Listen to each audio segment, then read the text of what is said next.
ఖమ్మం జిల్లా మదిరలో మహాత్మా జ్యోతిబా పూలే బీసీ గురుకుల బాలికల ఆశ్రమ పాఠశాలలో దారుణం జరిగింది.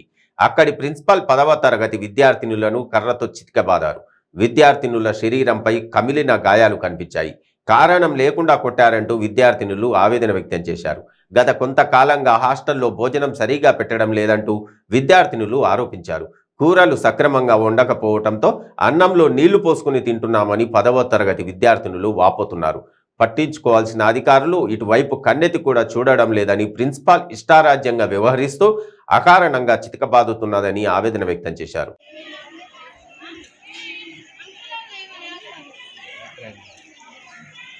ఏంటి ఏంటి దేని కుట్టారు?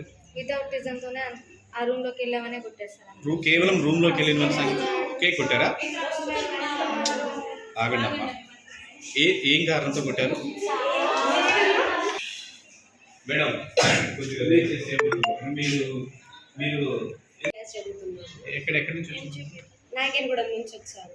ఇక్కడ 5 ఇయర్స్ నుంచి 6 ఇయర్స్ నుంచి చదువుతున్నాను. ఫిఫ్త్ నుంచి అసలు మమ్మల్ని ఎవరు కొట్టలేదు. అంటే జస్ట్ ఎగ్జామ్స్ అప్పుడు ఫెయిల్ అయితే ఫెయిల్ కావద్దు అని బెదిరించి అంటే ఒక 2 దెబ్బలు కొట్టి వదిలేశారు అంతే. 5th నుంచి మమ్మల్ని కొట్టలేదు. సడన్గా వచ్చి 10th క్లాస్లో చదవట్లేదు అనే రీజన్తో కొట్టారు. సరే కొట్టారు, అయిపోయింది. తర్వాత ఇక్కడ ఫేస్ చేసే ప్రాబ్లమ్స్ వాళ్ళకి తెలియదు, చెప్పినా అర్థం చేసుకోరు. సంక్రాంతికి వెళ్ళి వచ్చిన తర్వాత 1 మంత్ నుంచి సరిగా ప్రొవిజన్స్ లేవు. కారం ఎట్లా ఇక ఆడపిల్లలం కదా సార్, కొన్ని రీజన్స్ ఉంటాయి కదా, నెల అది ప్రాబ్లమ్స్ ఉంటాయి కదా, అట్లున్న వాళ్ళు ఆ కారం తింటే ఎట్లా సార్? ఒక్కొక్కరికి గ్యాస్ ఫామ్ అయింది, చెప్పలేదు. 10th క్లాస్ అని సిక్ అవుతున్నారు, చదవాలనేసి ఇంటికి పోతున్నారు అనేసి అదొక రీజన్తో మమ్మల్ని అంటే సిక్ అయినా కూడా మేము చెప్పలేదు. ఆ కారం ఎట్లా అంటే ఎండి మిరపకాయలు మిక్సీ బట్టి కారం కర్రీలు వేస్తే అందరికీ గ్యాస్ ఫామ్. నెల రోజులు ప్రొవిజన్స్ లేవు, ఉప్పు కారం లేని కర్రీ తింది. ఆ మాట మేము బయటికి చెప్పలేదు. ఫుడ్ సరిగ్గాని లీవ్ చేసినాం, వచ్చి కొట్టారు వితౌట్ రీజన్. అసలు మమ్మల్ని కొట్టే రైట్ పోసుకుంది. 10 మెంబర్స్ 15 మెంబర్స్ ఉన్నారు ఫెయిల్ అయిన పిల్లలు.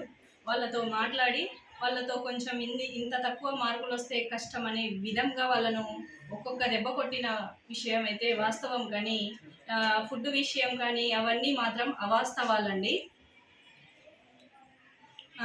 మీడియా కూడా పిల్లలతో పాటు మమ్మల్ని కూడా తెలుసుకొని దానికి తగ్గట్టు మాకు సహాయ సహకారాలు అందించాలని కోరుకుంటున్నానండి. మేడం, ఇంకా పిల్లలు ఏదో రూమ్లోకి వెళ్ళొద్దన్న కాసు చూపించి కొడుతున్నారు మమ్మల్ని, వితౌట్ రీజన్తో కొట్టారనేది వాళ్ళు చెప్పిన ఆరోపణ మేడం. వాళ్ళు చేస్తున్నటువంటి నేను పిల్లలతో మాట్లాడినప్పుడే ఫస్ట్ ఇప్పుడు డివైడ్ చేసి చేశానండి. పిల్లల్ని డివైడ్ చేసే కూర్చోబెట్టాను. వాళ్ళని అలా కూర్చోబెట్టే మాట్లాడాను పిల్లలతో. నేను ఊరికేనే వెళ్ళి కూడా చేసుకోలేదండి. ఫస్ట్ పిల్లలతో మాట్లాడిన తర్వాతనే 4 ఇంటెన్సివ్స్ పెడితే ఒక్క దాంట్లో కూడా పాస్ అవ్వలేదండి. దాన్ని బట్టి నేను వాళ్ళతో మాట్లాడడం జరిగింది తప్ప ఏది ఉద్దేశపూర్వకంగా చేసిందైతే కాదు. ఇంకో విషయం ఏంటంటే గత 5 సంవత్సరాల నుండి నేను ఇక్కడే పనిచేస్తున్నానండి.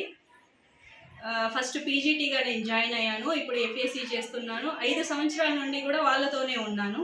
వాళ్ళకు ఇన్ని రోజుల నుండి లేనిది ఇప్పుడు ఇలా రావడానికి కారణం కూడా మా టీచర్లలో ఉన్న ఐక్యత లేకపోవడం. క్లాస్లో ఉన్న 199% మంది వితౌట్ రీజన్తో మమ్మల్ని ప్రిన్సిపల్ మేడం కొట్టింది, అది కూడా ముళ్ళుగార తీసుకుని రక్తం గడ్డగట్టేలా కొట్టిందని వాళ్ళు వార్తలు కూడా చూపించారు. అంటే వితౌట్ రీజన్ తోనే మీరు కావాలని పగబట్టే వాళ్ళని. 10th క్లాస్ పిల్లలంటే ప్రేమ ఉంటుందండి, పగ ఉండదు. వాళ్ళ కోసమే మొన్న ఫేర్వెల్ కూడా పెట్టామండి. ఫేర్వెల్లో కూడా నేను అదే మాట్లాడాను, మీకు కావాలంటే వాయిస్ కూడా వినిపిస్తాను. పునాది అండి 10th క్లాస్ అంటే పిల్లలకి జీవితంలో పునాది. వాళ్ళకి అదే గట్టిగా ఉండాలి, బాగా చదువుకోవాలి, బాగుండాలి అని చెప్తాం కానీ వాళ్ళ మీద నాకు ఎలాంటి కక్ష ఉంటదండి. వాళ్ళని కొట్టేదానికి కూడా ఎక్కడ పడితే అక్కడ కొట్టారు.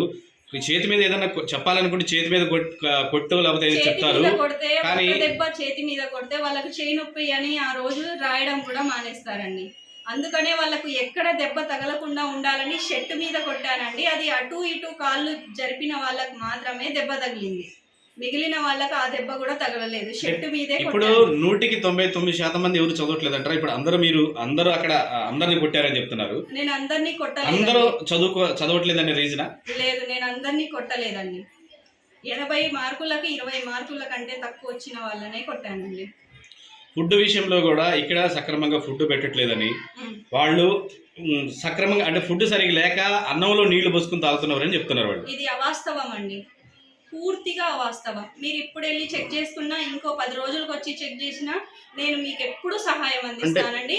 మీకు ఎప్పుడు నేను సపోర్ట్గా ఉంటా.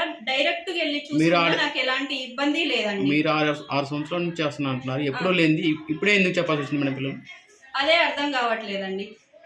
ఏంటంటే స్కూల్ విషయం కూడా వచ్చేసి ఇక్కడ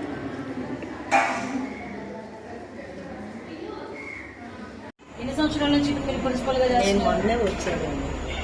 మొన్న అంటే ఎంత అంటే నేను జూలై 20 వచ్చి అక్టోబర్ వరకు ఉన్నానండి. నవంబర్ నుండి మొన్నటి వరకు నేను లీవ్లో ఉన్నాను. 2 months. 15 days అయ్యింది. ఈరోజు 15 days అయింది.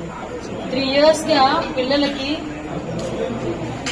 బాత్రూములు సరిపోక, రూములు సరిపోక, స్కిన్ డిసీజెస్తో, కనీసం స్నానం చేసేయడానికి బాత్రూములు కూడా సరిపోక, మోటార్ కూడా పాడయ్యి చాలా ఇబ్బందులు పడుతున్నారు. ఆగండి.